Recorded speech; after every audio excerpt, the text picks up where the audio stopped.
President Biden is facing pushback from fellow Democrats over one of his cabinet nominees. The president picked Neera Tanden to lead the Office of Management and Budget, but she may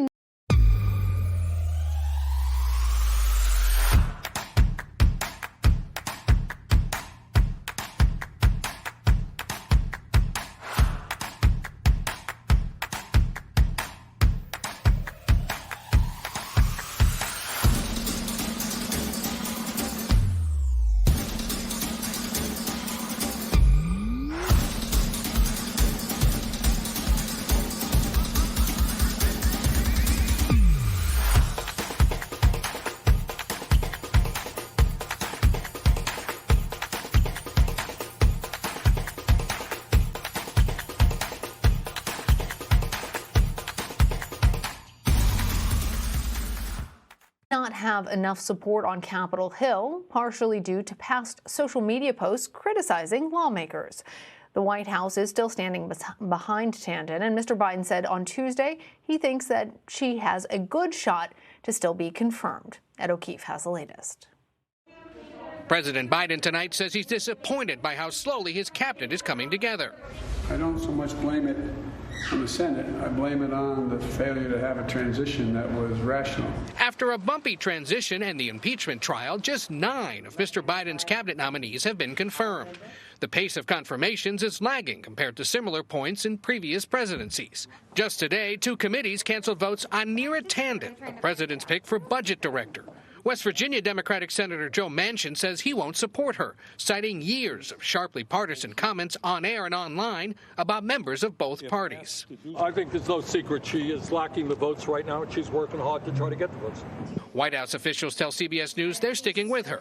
But in the 50-50 Senate, Democratic defections can be fatal for a Biden pick. So Tanden now requires GOP support. It's a numbers game, right? It's a matter of getting one Republican to support her nomination. We're continuing to do that outreach.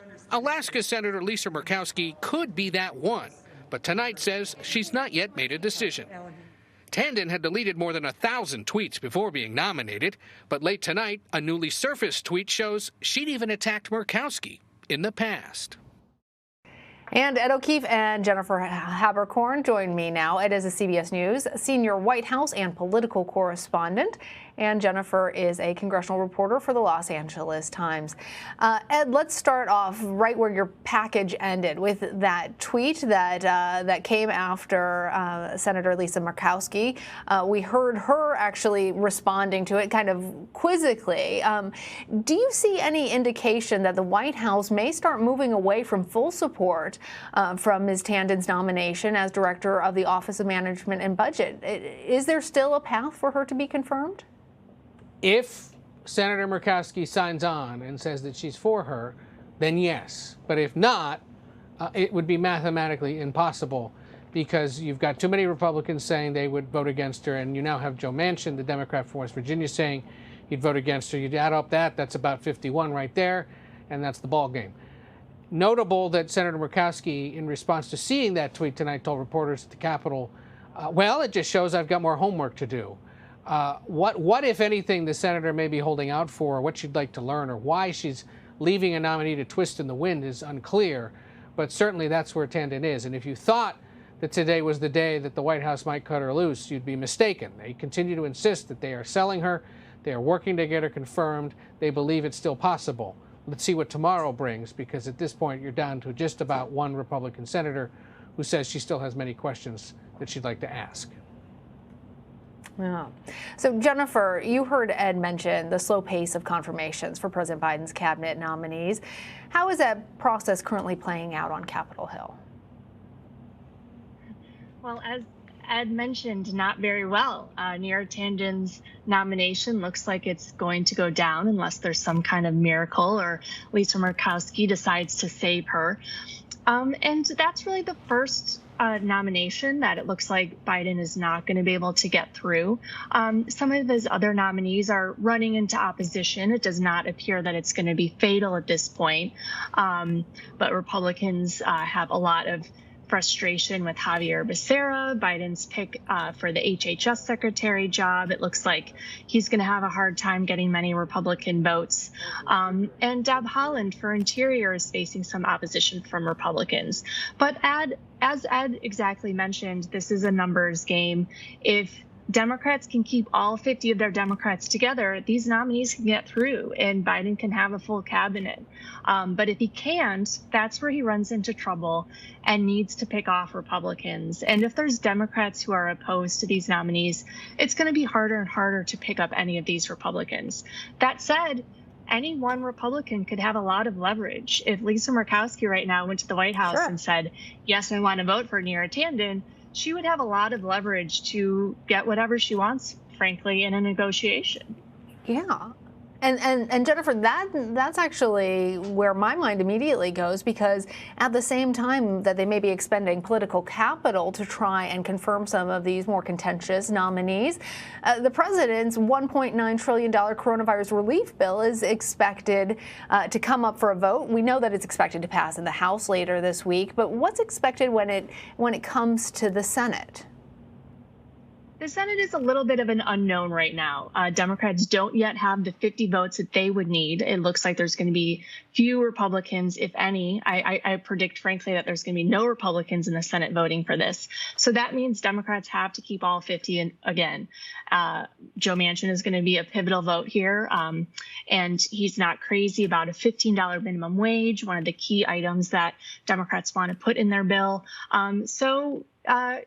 Every vote is going to be important. Democrats are also don't know yet if some of their provisions are going to get through a complicated legislative process that's required to circumvent a filibuster, which Senate Democrats are hoping to do here. So, as you mentioned, House passage is all but guaranteed, and in the Senate, Joe Biden is probably going to have to make some phone calls, perhaps twist some arms, and really work hard to get the votes here. So, Ed, as promised, I want to come back to you on this point, because where the Biden administration is putting their political capital right now is an interesting question, especially since we know that they have said that their top priority is, in fact, this coronavirus relief bill. Do you get a sense at the White House that they are interested to continue to pursue all this, these nominations, like Ms. Tanden's nomination, or eventually, if they decide they don't have the votes, they're not willing to give something up in order to get that confirmation? We'll see. The fact that they're holding on and believe that there might be a shot at getting at least one Republican vote, I think speaks to a strategy at this White House that they're hoping to employ, and that is to find ways to work with Republicans. We are, a little more than a month now into this presidency, and we haven't seen real palpable results from the bipartisan outreach, which frankly is happening on both ends of Pennsylvania Avenue. There are Republicans that are eager to come and talk to this president about specific issues. So let's see what Murkowski might be able to get out of them.